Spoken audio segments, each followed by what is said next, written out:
Okay.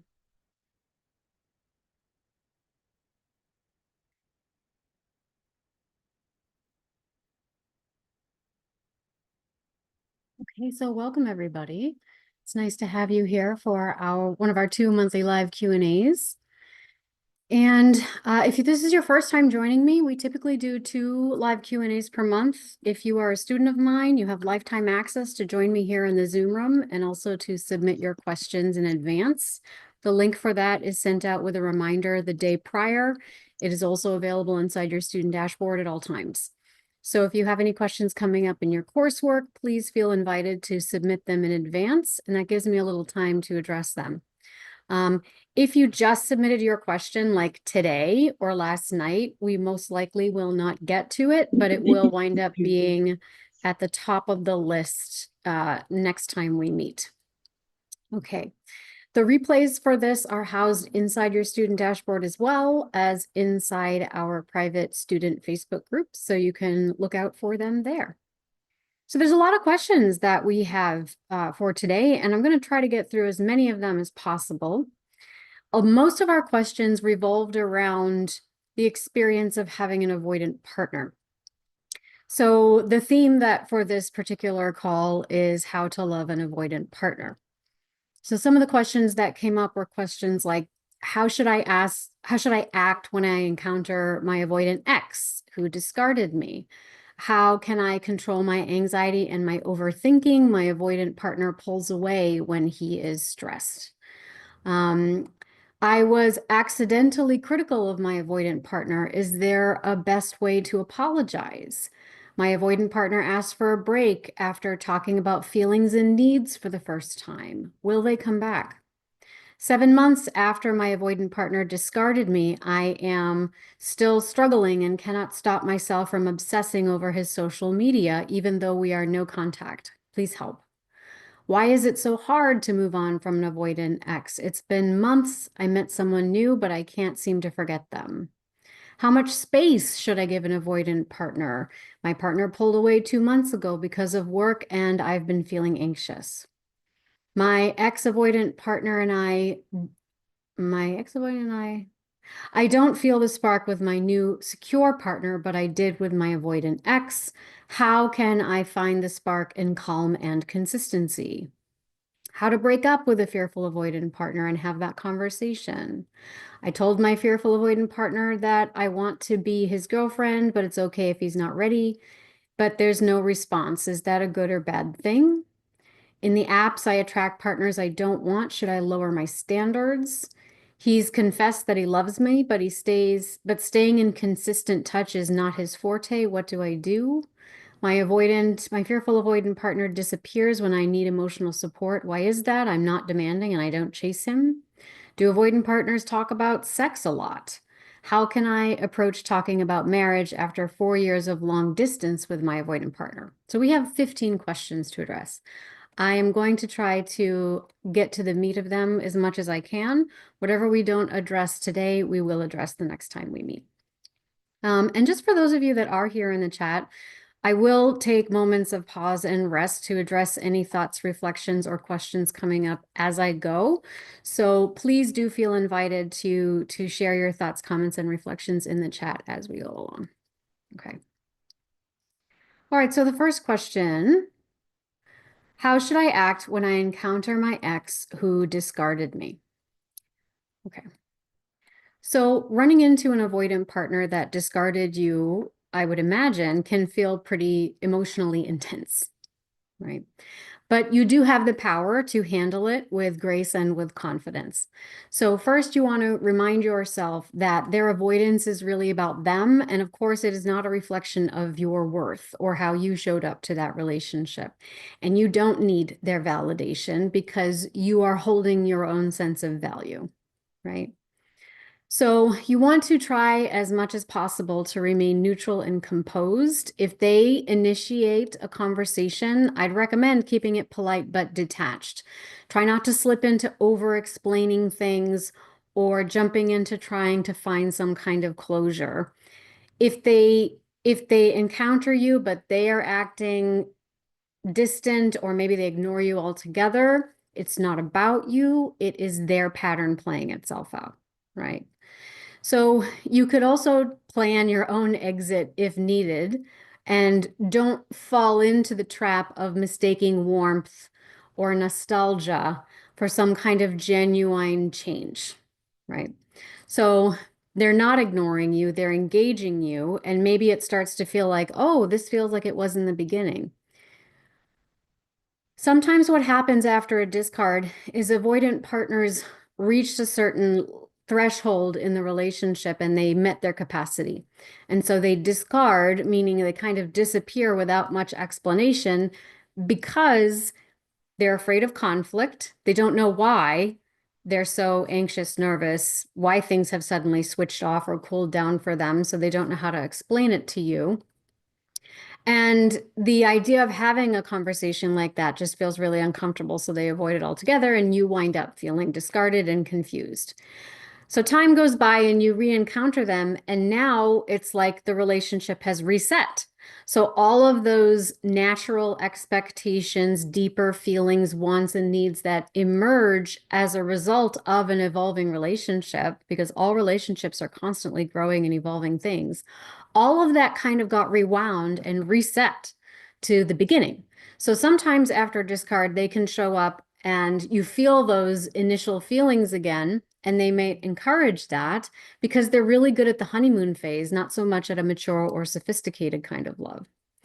So I recommend that you remain a bit detached, emotionally detached. If they really are interested in restarting something with you, they will need to express that explicitly, and then you will need to wait until you have seen them take consistent action to follow up that stated intention.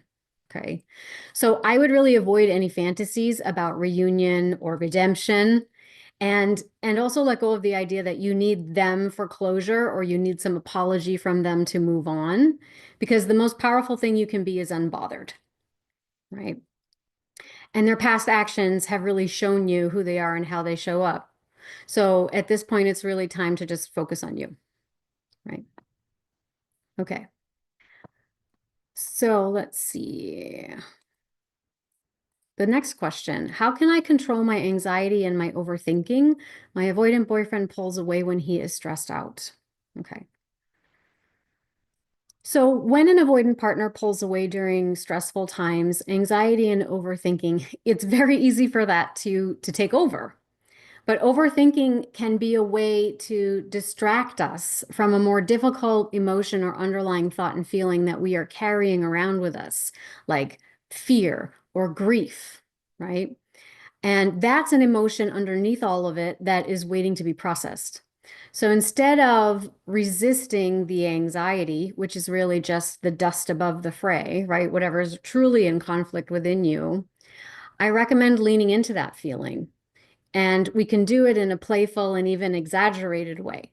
So you're going to stomp your feet. I'm so anxious. I'm so mad. I'm so achy and yearny. You're going to flail your arms around. You're going to twist and contort your face. You're going to whine. I'm down. You're going to exaggerate it. You're going to take that part of you and you're going to give it the stage. You're going to give it a microphone. You're going to give it a soapbox. Throw that adult tantrum, yell at the top of your lungs, voice all of the fearful, anxious thoughts and feelings in an over the top way, right? Let yourself be fully embodied in that energy. This part of you that is a fearful of being abandoned or what they do impacts my self-worth or whatever. And just observe what happens when you stop fighting it so much, right? So once you've uncorked that kind of energy, now you can start to use deep breathing and movement and even art making. In my practice, you could also do some creative writing or journaling or free associations or dominant and non-dominant handwriting, right? Talk to the part with your dominant hand, let it respond with your non-dominant hand to process what came out further in a more intellectualized way. But don't jump to using your intellect to regulate your nervous system or suppress it, right? Lean in a little bit, okay? And allow these creative outlets to give you a method to move through these feelings rather than trying to suppress or calm it down. because it's just going to get stuck in endless loops. And now your mind is going to be stuck in endless loops. And then after all that, just remind yourself that love and reassurance exists beyond just that person.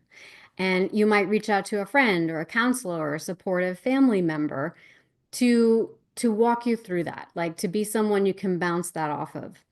Because when you reinforce the idea that you have connections with other supportive people, that hyper focus you have on the one romantic connection becomes softened. It kind of titrates, right?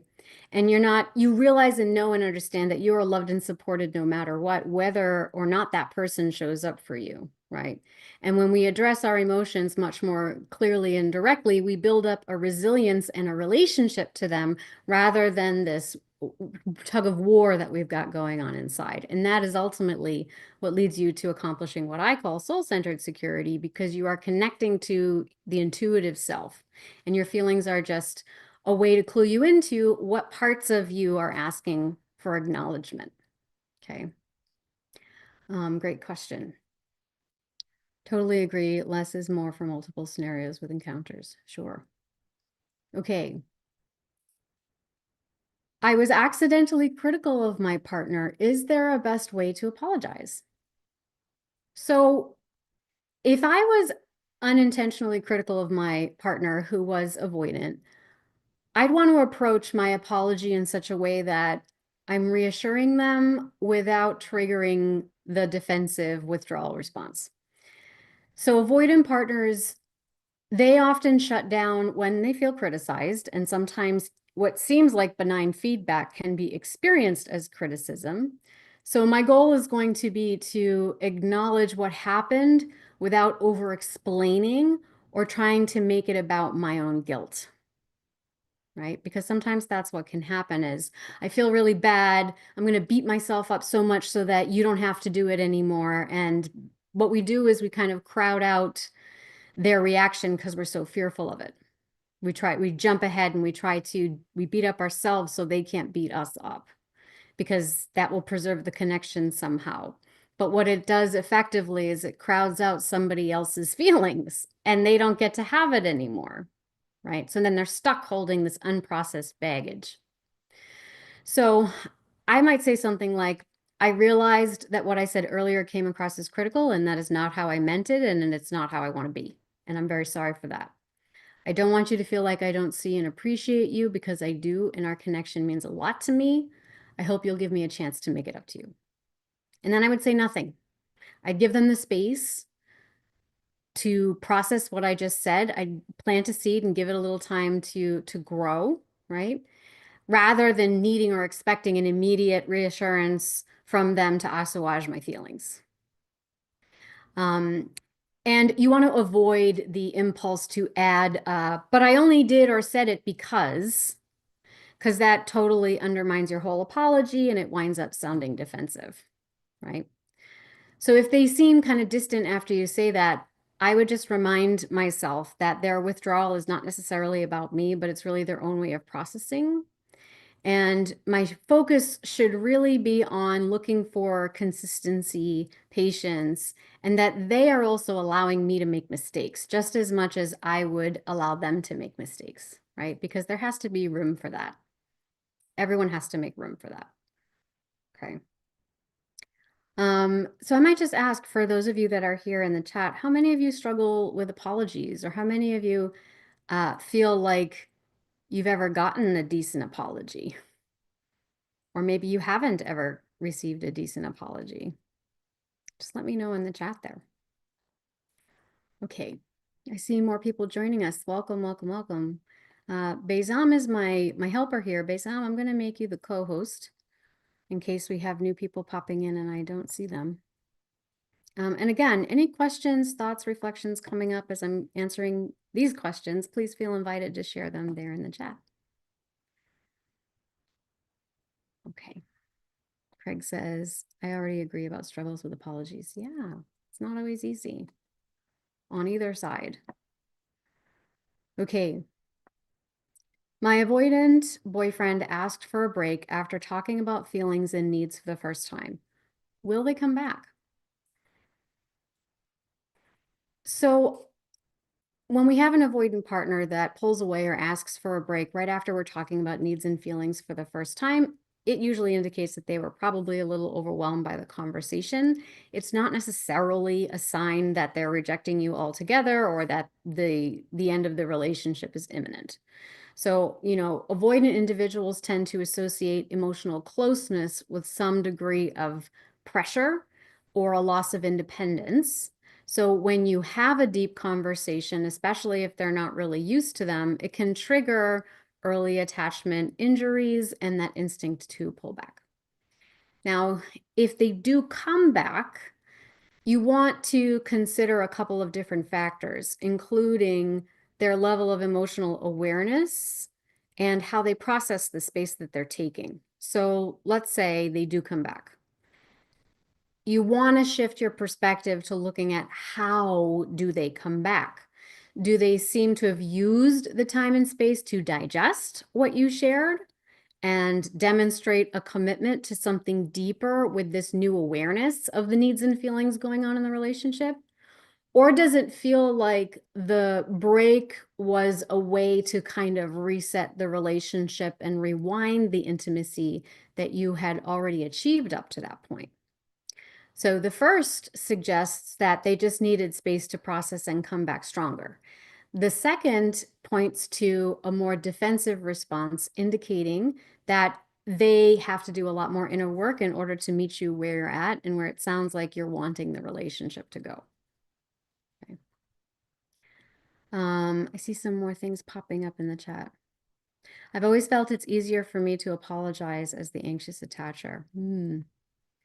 Sometimes, so for folks that have anxious attachment, sometimes we tend to take on more responsibility than is actually our due because our priority is the connection.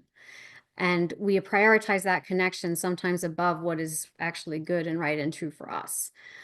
So that's not unusual if if we tend to lean towards anxiety, sometimes fearful avoidance, depending on how anxious you are. Um, because the other side of that is if we're the first to apologize, sometimes we can take control of it.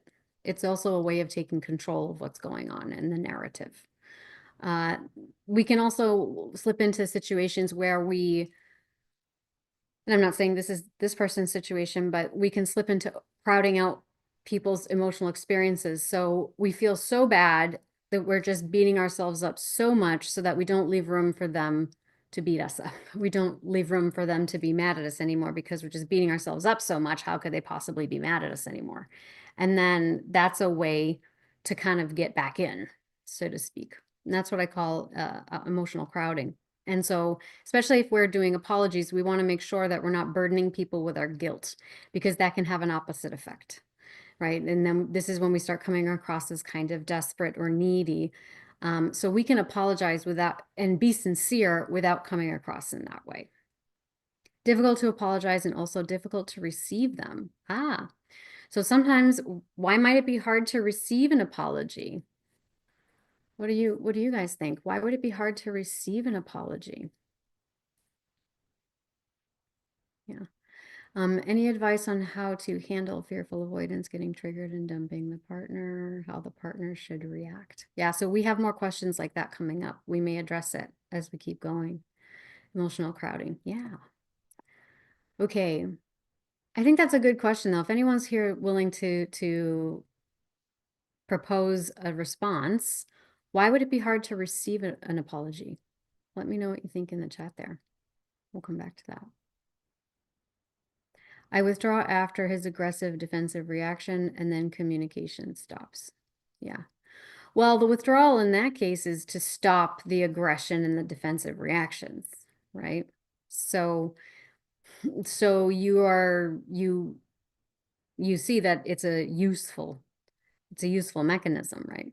So if that's not likely to change, um, unless you both can find a way to meet in that space, right? Hard to receive, a lack of trust, sure.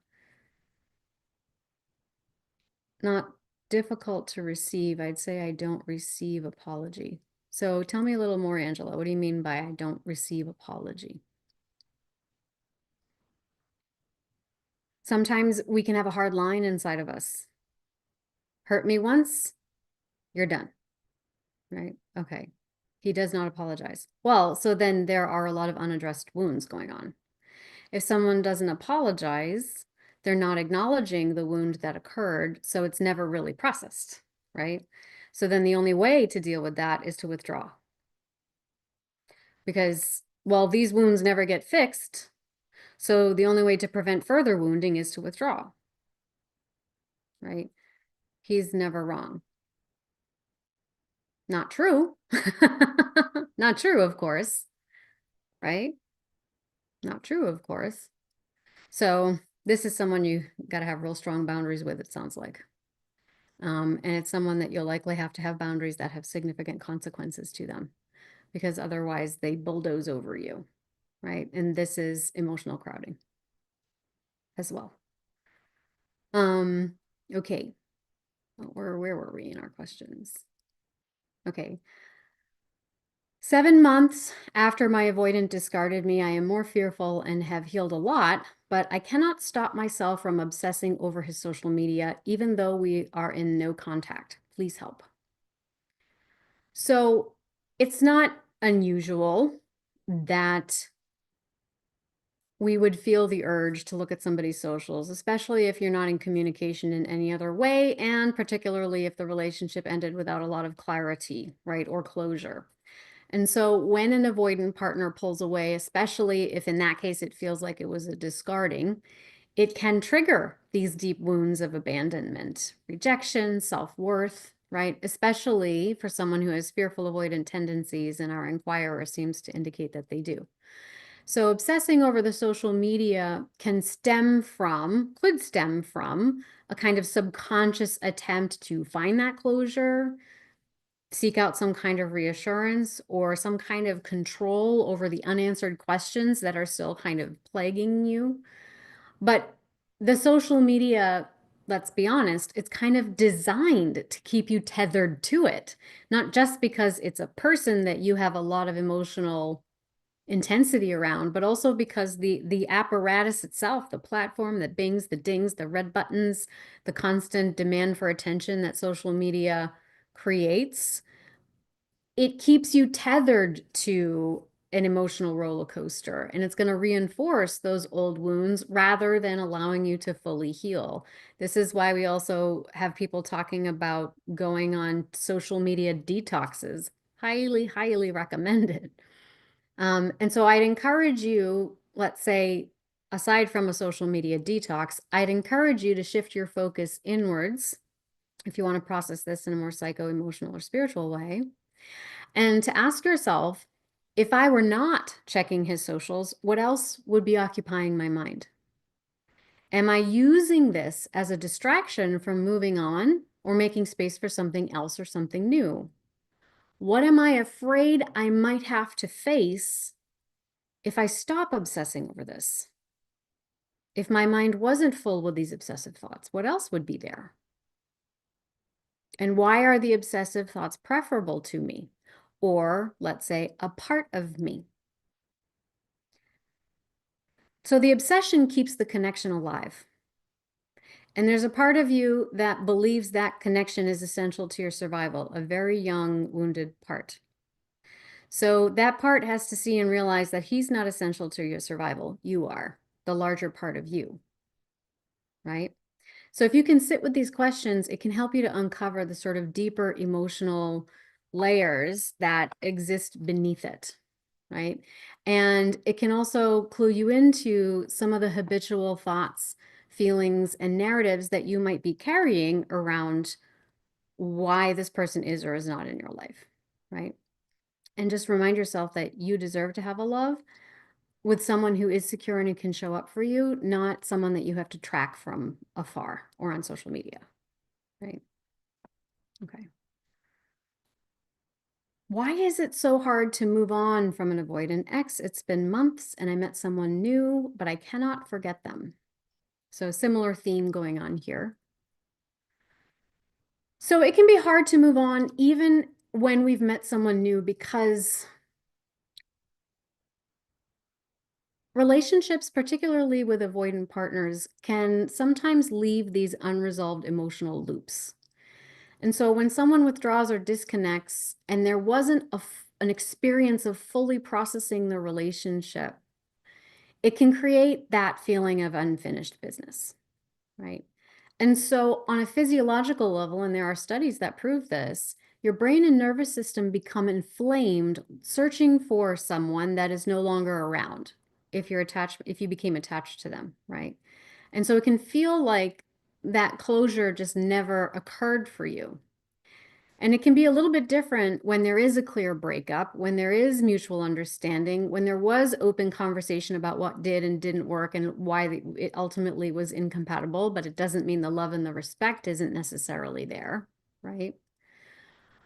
That's a secure experience of a breakup because even secure people break up, right? But they do it in a way where they're able to acknowledge the good and the bad, and that just in the overall scale of the relationship, it's not compatible anymore. But that doesn't erase all the good things, and it doesn't erase what you loved and respected about each other. Now, if you didn't get that kind of distancing or breakup that is ambiguous or confusing can leave us questioning what went wrong. If they ever truly cared, if they might come back, or if everything you shared just doesn't count. And so that becomes an emotional limbo that can be tied to these deeper attachment wounds. There's something in that story or that experience that might be a reliving of an old tale. So if a part of you still longs for their validation, it might not just be about them. It could be, in a broader scope, about proving your worth in relationships in general. And your brain can start to romanticize the highs of that connection while minimizing the pain of feeling unseen or unfulfilled while you were actually in that relationship. I can't tell you how many times people will say, it was the best relationship I ever had. I've never felt so loved and so close. But they could never commit. They would withdraw when I'd express my needs and my desires. Whenever I was in crisis, they'd disappear without explanation. All the things that lead to unsafety in a relationship, a lack of safety in a relationship, and yet it was the best love they ever had. No, it wasn't. No, they weren't actually that great. Their spirit is, of course, but the way they showed up in this relationship, not so great. So there's an idealization going on, and you have an investment in believing that story because there's a deeper narrative underneath it that probably says, I'm unlovable, I'm unworthy, I'm unseen. And even though they have all this other trauma and stuff going on, at least I was seen. So that must mean I'm lovable, right? So, of course, you're lovable, but the way you're justifying it is pinching you off from the love that is truly available to you.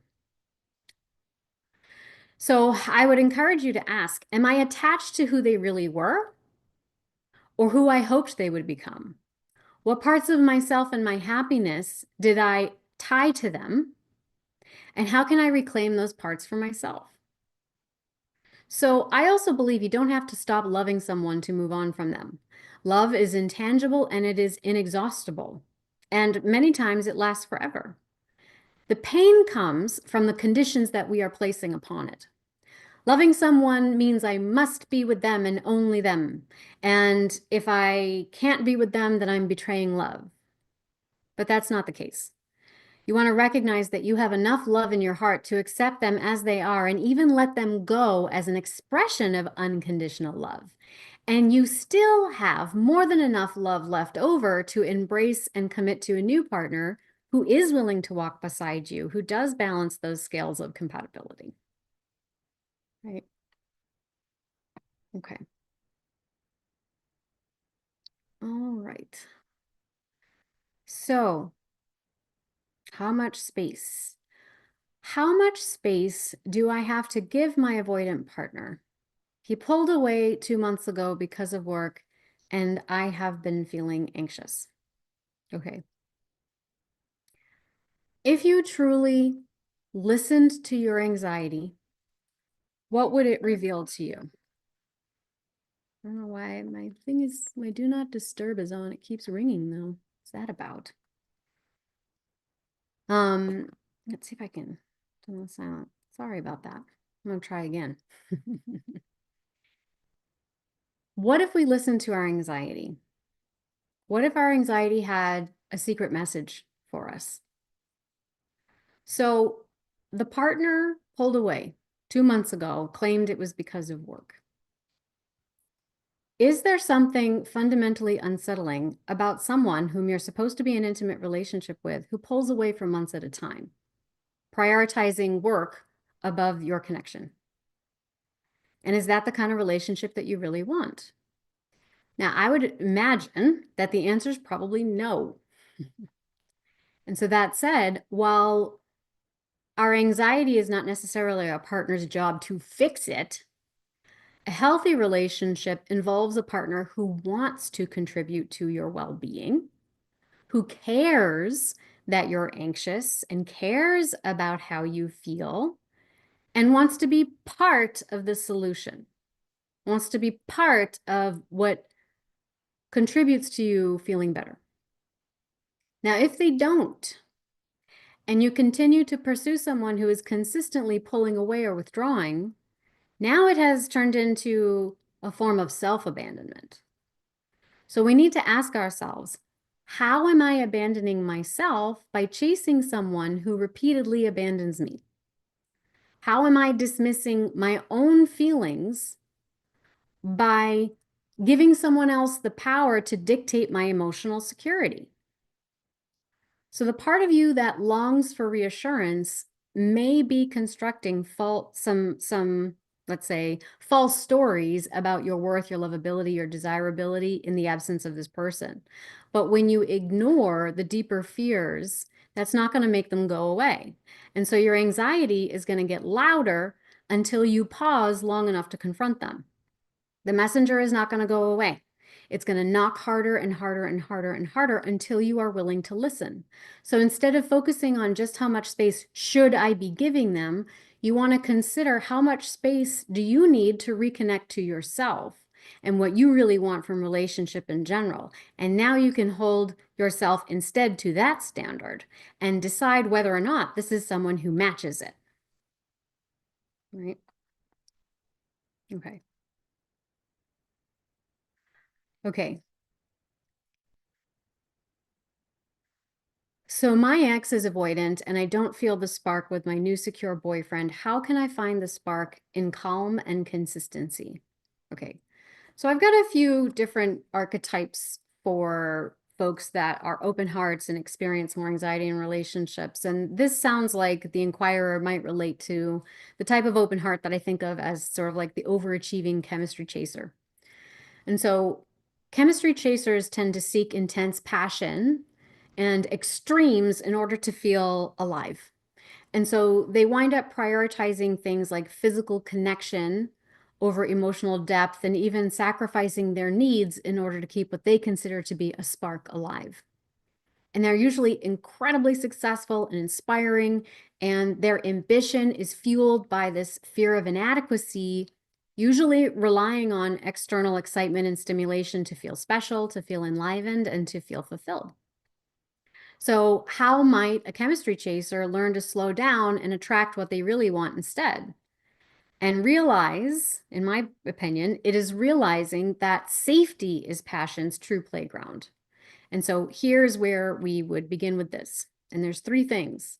So the first is we're going to redefine this idea of spark or chemistry as an arousal state that is driven by adrenaline and dopamine highs alongside a hefty dose of projections, right? Self-projections.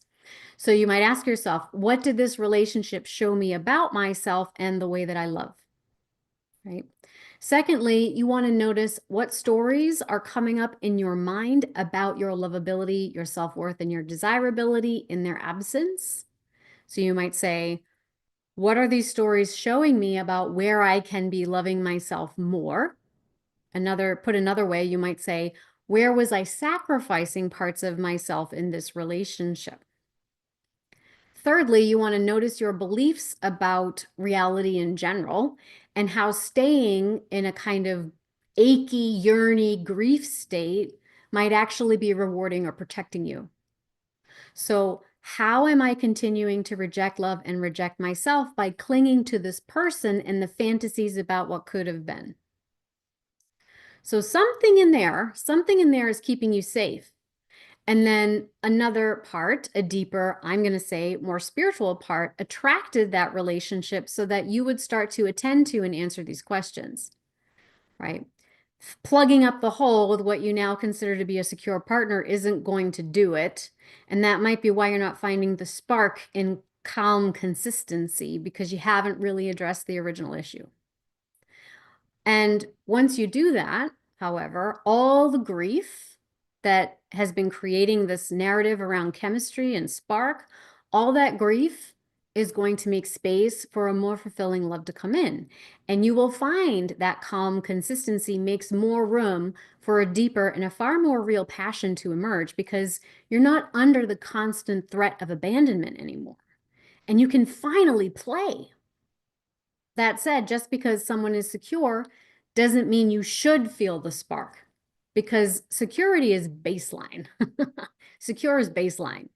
Then comes the work of figuring out compatibility. And that's a newer, more sophisticated and mature way of approaching love from a place of being filled up initially. Chemistry is mine to generate. Chemistry is mine to decode.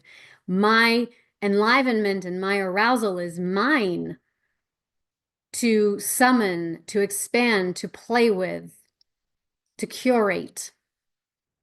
My partners are just one component piece, right? Okay. What's the difference between dismissive avoidance and a narcissist? So there are narcissistic presentations for all, well, for anxious and avoidant attachment styles. I would say folks that have disorganized attachment, they tend to appear more along the borderline personality spectrum, but those are extreme presentations, and attachment is just one component to someone who would fit a personality diagnosis, right? The diagnostic criteria for a personality disorder is a totally different subject. But I do have a video on my YouTube channel. I'm not going to get into it here, but I do have a video on my YouTube channel called Narcissism and Attachment Styles. It's a 4-part video series. It's going to talk to you about the intersections between attachment styles and narcissistic wounding. It's going to talk about, and then it has 3 videos to walk you through recovery from being in a narcissistic or abusive relationship. So I invite you, it's a playlist on my YouTube channel. Okay, where are we at? What's our time at? Okay, we might actually get through our questions.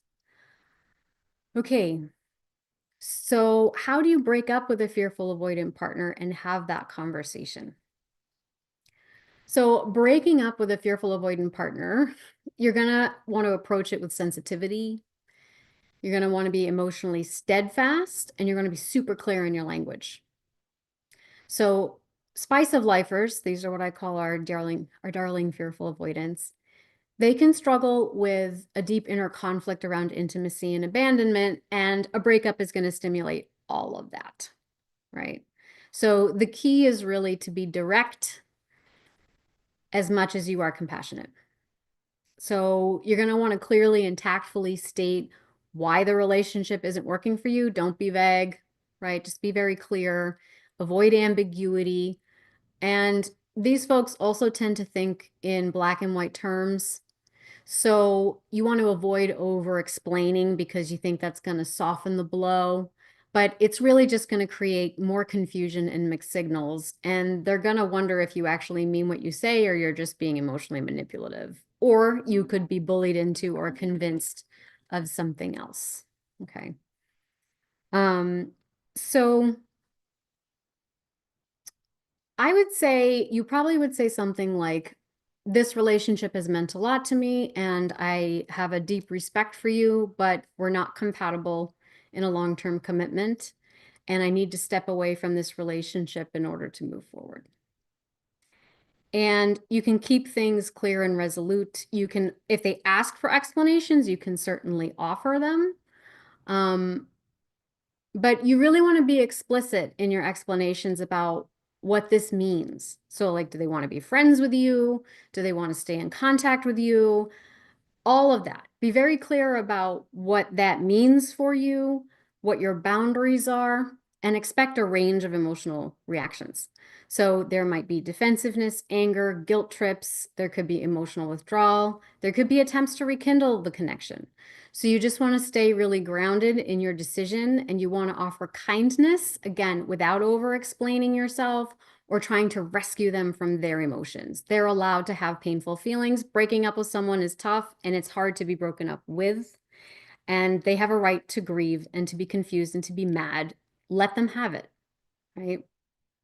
But you want to reinforce that the breakup is final, because sometimes they can rail against your boundaries when you try to set them. So the healthiest thing to do is just to try to break it off with honesty, clarity, respect, and firm boundaries. Okay. Let's see. Other questions coming in.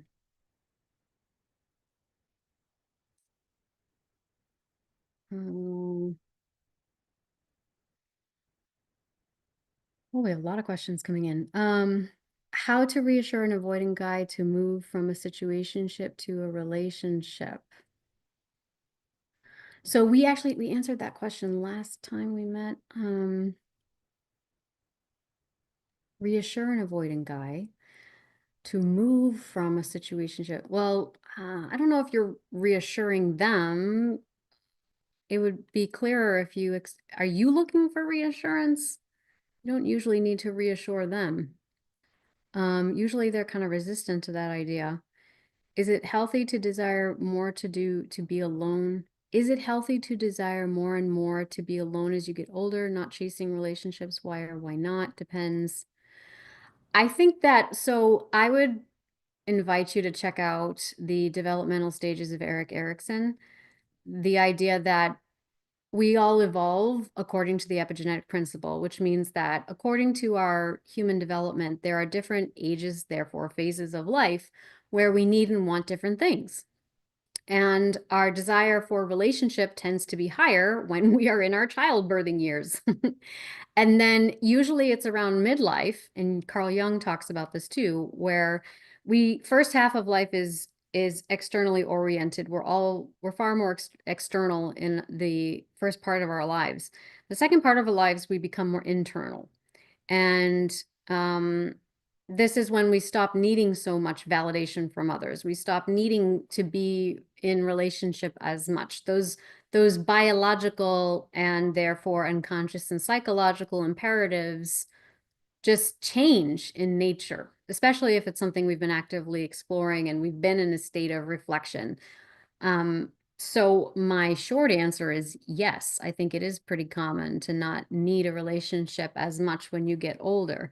But then we would have to get into how are you defining, quote, need a relationship? The other thing that happens is we can become crystallized. Our brains and our ways of being can become rigid and crystallized over time. So is it that we're not needing a relationship so much, and that is actually a sign of feeling more sovereign within ourselves and eliciting connection from a broader spectrum of experiences in our lives? Or is it that we're becoming rigid in our ways of being? And so we got into a groove and it's just comfortable to be in a groove and we don't want to disrupt the status quo. So those are some ways of thinking about and looking at it more deeply.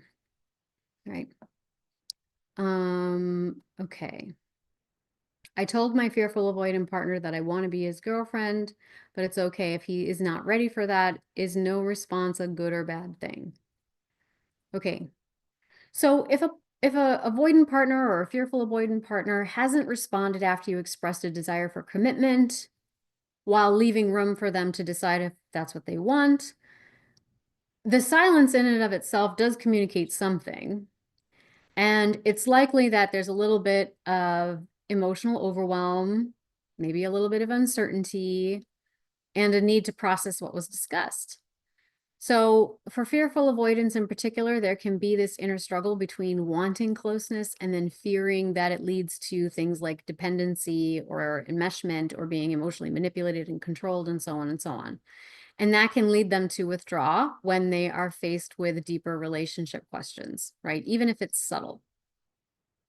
But I would say, rather than trying to label the response as good or bad, you want to think about, what does it reveal about their capacity to engage you? Sometimes they really just needed a little bit of time to digest the seed that you're planting and process it. Sometimes folks that are considered avoidant or fearful avoidant, they're just highly sensitive people, which means that they can they can receive a lot of incoming stimulation and they just need time to digest that, right? So what really matters most is, how are they responding when you are attempting to reconnect with them? So do they acknowledge what you shared with a deeper understanding of what you're needing and wanting and where they are in relationship to that? Are you on the same page or are you not?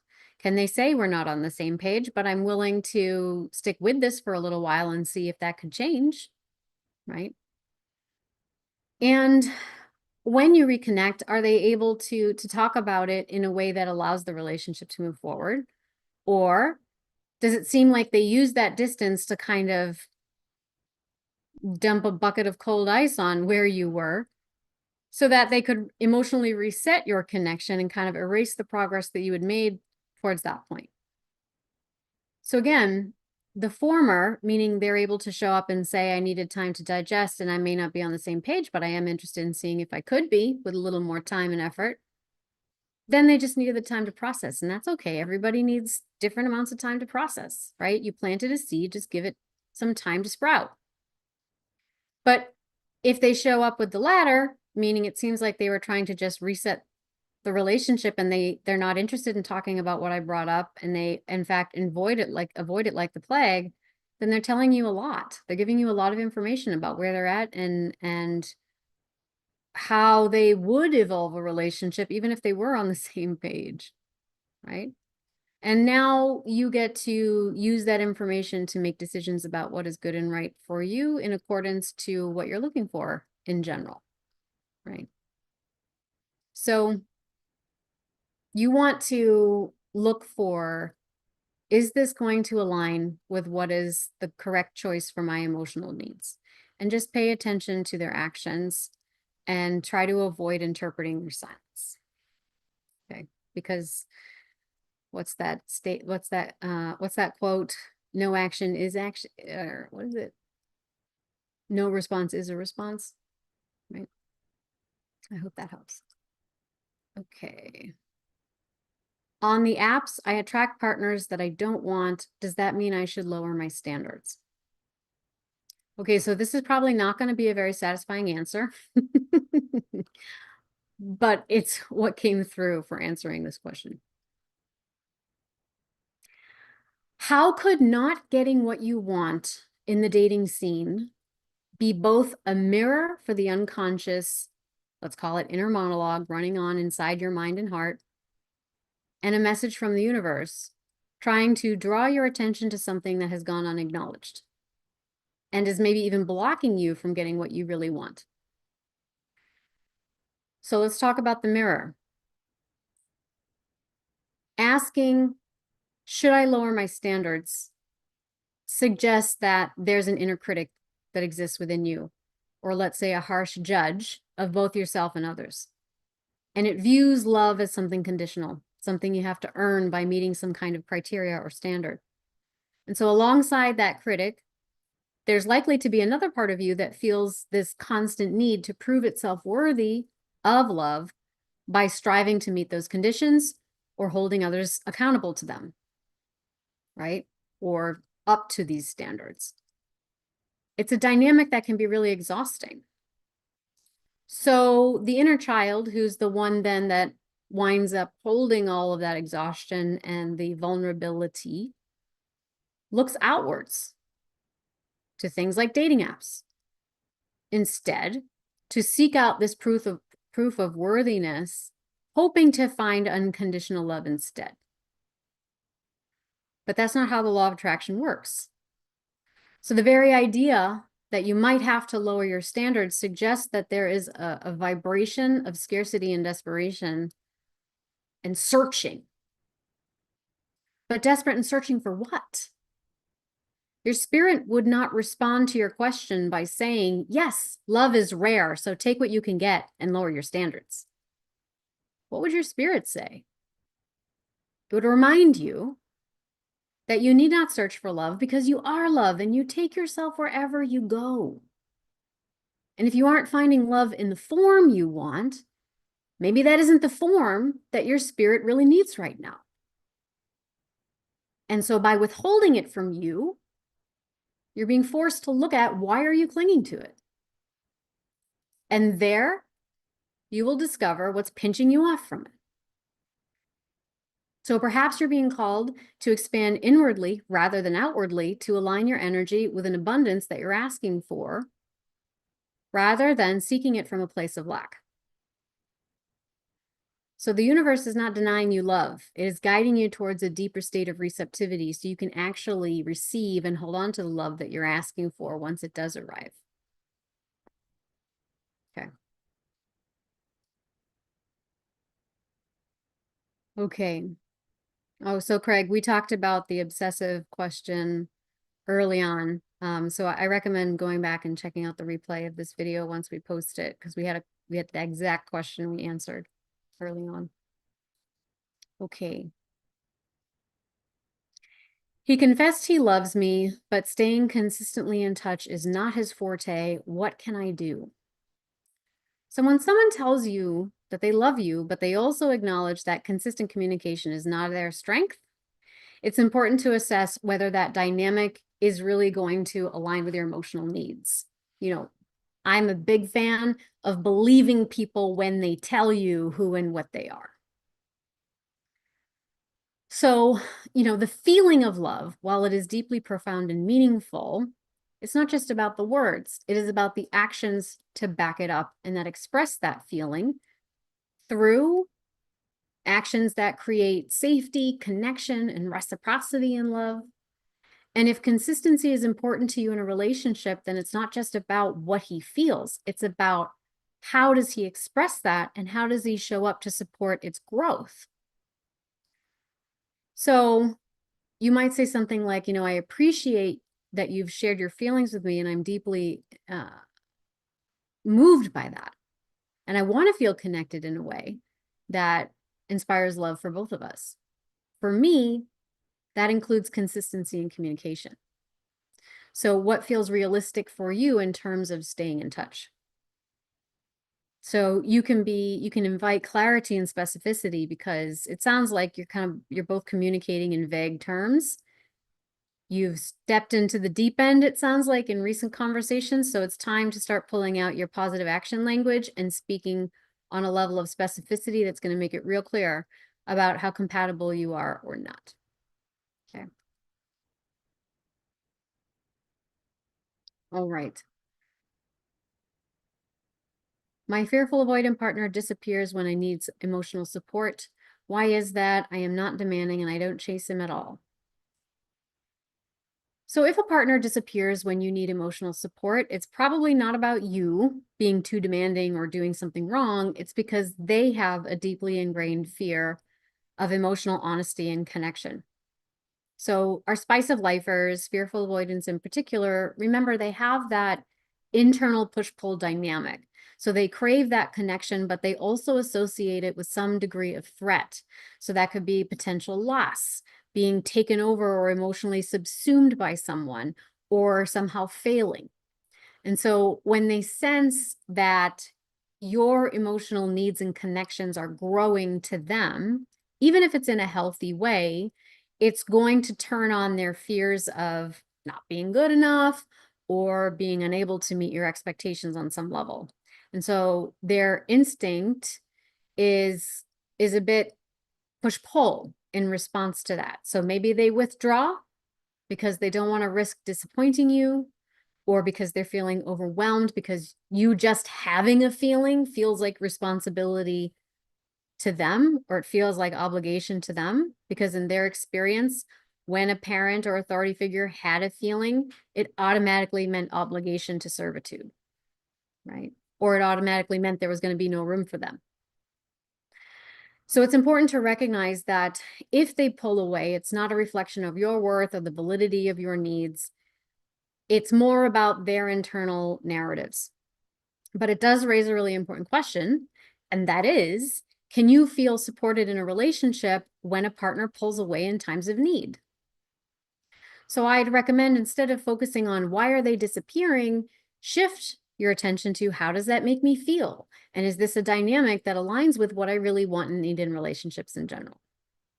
So I would express those needs clearly and then just observe, do they have the capacity and the willingness to grow and meet them with a degree of emotional responsiveness? And for them, it's likely to involve some degree of working on themselves simultaneously, right? Because you deserve a partner who can meet you in that place of emotional vulnerability and connection and not retreat from it, right? Okay. We've got 2 left on my roster. Let's see if we can get through it. Do avoidants talk about sex a lot? Okay. So avoidant attachment, it can express itself on a spectrum when it comes to sexuality. And of course, this is an enormous, enormous topic, but I'm going to speak about it very concisely. Just keep in mind that this is not all that can be said about it. So avoidant attachment can express itself on a spectrum when it comes to sexuality, and it can manifest typically as hypersexuality or hyposexuality. So those who are hypersexual tend to use sex as their only outlet for connection, but because they don't allow themselves to feel emotionally intimate in other ways, the sex becomes compulsive rather than truly fulfilling. And that can create a kind of record scratch in their libidinal life force energy, where sex is kind of sought after rather intensely, but it doesn't truly satisfy a deeper need for closeness and connection. And so over time, this can lead to sex feeling kind of objectifying, performative, or like a means of control. Could also be a way to play out power dynamics, that kind of thing. So some avoidant partners can even separate their emotional and sexual lives entirely. Maybe they have one partner that's only for sex, and then they have another partner that's only for sort of emotional intimacy, but they don't let the two cross, right?